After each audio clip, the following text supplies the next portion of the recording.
this video, we will show you how to add an E-Plex Door Group to Aurora. From menu buttons at the bottom of the software screen, click on Site Management. Select Hardware Setup. Click on Add Hardware drop-down menu.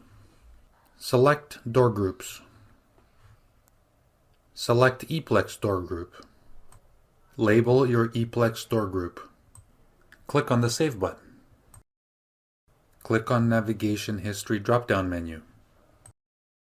Select Home to return to the main screen.